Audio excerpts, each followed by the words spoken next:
नमस्कार साथियों। इस समय देखिए स्क्रीन पर एक सज्जन इस भैंस को ला रहे हैं, उसको एग्जामिन कराना चाहते हैं मुझसे। और इन्होंने मुझे करीब 15 दिन पहले फ़ोन किया था और ये बताया था कि इनकी भैंस जो है वो बड़ा दिक्कत कर रही है, गाभिन नहीं रुक रही है। बहुत सारा इन्होंने इलाज कराया हुआ था पर वो कंसीव नहीं कर रही थी।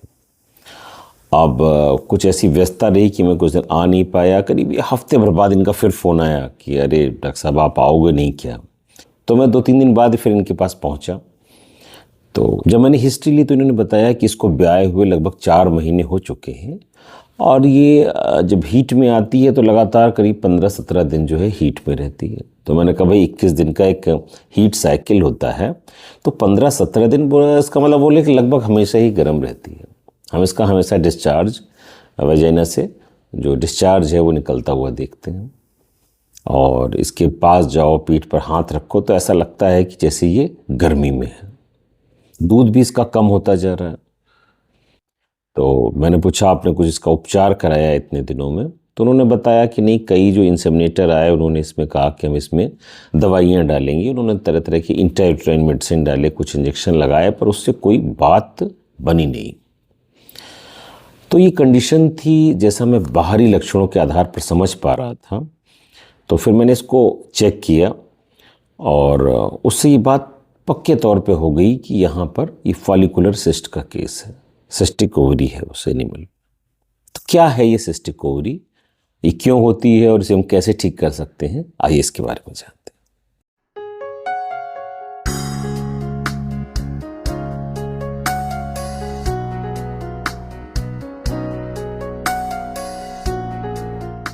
हम इससे पहले कि सिस्टिक ओवरी की अपनी चर्चा में आगे बढ़े, मैं अपने सभी दर्शकों से, अपने सभी साथियों से जिन्होंने अभी तक इस चैनल को सब्सक्राइब नहीं किया, उनसे एक बार रिक्वेस्ट करूंगा कि प्लीज़ इस चैनल को सब्सक्राइब कर लें और अगर आपको जानकारी अच्छी लगती है तो इसे शेयर करना ना भूलें।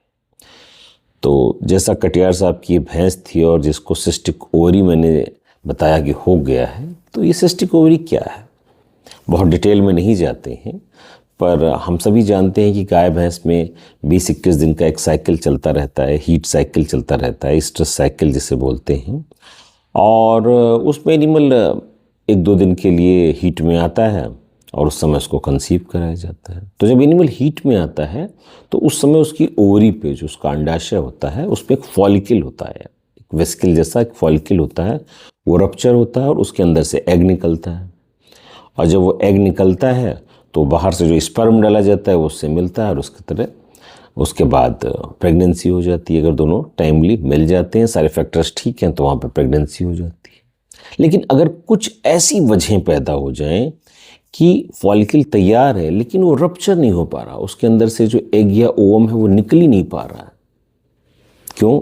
क्योंकि उसको निकलने के लिए जिस हार्मोन का एक थ्रेशोल्ड लेवल चाहिए होता है, एक ल्यूटिनाइजिंग हार्मोन LH होता है, उसका एक लेवल चाहिए होता है बॉडी में। अगर वो नहीं निकल पा रहा है, वो लेवल नहीं हो पा रहा है, तो उसे बोलते हैं अनएवोल्यूशन, कि एवोल्यूशन हो ही नहीं पा रहा।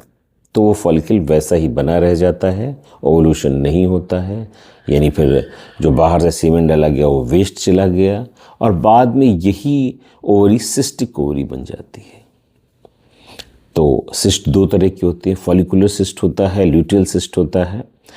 लेकिन ये इस कंडीशन में जो यहाँ पे हमने फॉलिकुलर सिस्ट डिटेक्ट किया था, तो ऐसा एनिमल हमेशा हीट में रहता है, हमेशा गर्मी के लक्षण दिखाई देता है, माउंटिंग बिहेवियर शो करता रहता है, जानवरों पर चढ़ता रहता है और डिस्चार्ज भी आते रहते हैं।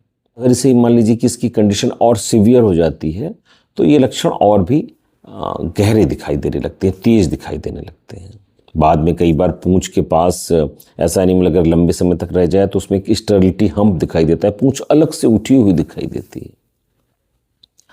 तो जब इनकी भैंस को मैंने देखा तो वो पूछने लगे कटियार साहब कि अरे भाई ये क्यों हो गया डॉक्टर साहब, आप बता रहे हैं कि इसको सिस्ट बन गया, ये सिस्ट क्यों बन गया, मैं तो बड़ा अच्छा खिलाता हूँ। तो इसकी उनकी जो ये क्वेरी थी उसका कोई बहुत क्लियर जवाब तो मेरे पास नहीं था, क्योंकि ये सिस्ट बनने का कोई हम स्पेसिफिक एक कारण नहीं बता सकते। लेकिन ज़्यादातर अगर ब्याने के बाद, ब्याने के समय अगर कोई यूटेराइन इन्फेक्शन हो जाता है जिसकी वजह से मेट्राइटिस, एंडोमेट्राइटिस हो जाता है, और ऐसा एनिमल अगर साथ में निगेटिव एनर्जी बैलेंस का शिकार हो जाए, कमज़ोर हो जाए, तो वहाँ पर सिस्ट बनने के चांसेस ज़्यादा हो सकते हैं। कई बार ऐसा है कि इन दोनों के बाद भी सिस्ट नहीं बनते, लेकिन एक बहुत बड़ा प्रीडिस्पोजिंग फैक्टर जो होता है वो यही होता है कि या तो एनिमल किस तरह की स्ट्रेस में आ जाए, वहाँ पर मेट्राइटिस एंडोमेट्राइटिस जैसी कंडीशन हो, नेगेटिव एनर्जी बैलेंस हो, तभी वहाँ पर सिस्ट बनने की संभावना ज़्यादा देखी जाती है। अब अगर बनी गया है तो फिर इसका उपचार कैसे करेंगे? उपचार पहली बात तो किसी योग्य पशु चिकित्सक की देख रेख में करें, उनके सुपरविजन में करें, जहाँ डायग्नोसिस बिल्कुल फिट हो। अननेसेसरी हार्मोन्स का यूज नहीं होना चाहिए, क्योंकि ल्यूटियल जो सिस्ट है उसको तोड़ना बहुत आसान है। वहाँ पे सिर्फ PGF2 अल्फा का इंजेक्शन देंगे, ल्यूटियल सिस्ट ठीक हो जाएगा। तो ल्यूटियल सिस्ट है वो कैसे पहचानेंगे? जैसे फॉलिकुलर सिस्ट था तो वहाँ पे था एनुअल हीट में रहता है, लेकिन अगर ल्यूटियल सिस्ट होगा तो एनुअल हीट में आएगा ही नहीं, बिल्कुल उसकी जैसा लगेगा कि कहीं ऐसा तो नहीं कि प्रेग्नेंट हो गया, हीट में नहीं आ रहा। तो ल्यूटियल सिस्ट बड़ा आसानी से ब्रेक किया जा सकता है। PGF2 अल्फा जो मार्केट में वेटमेट वगैरह के नाम से अवेलेबल है, प्रेग्मा, उसको लगाकर आप उसको ठीक कर सकते हो।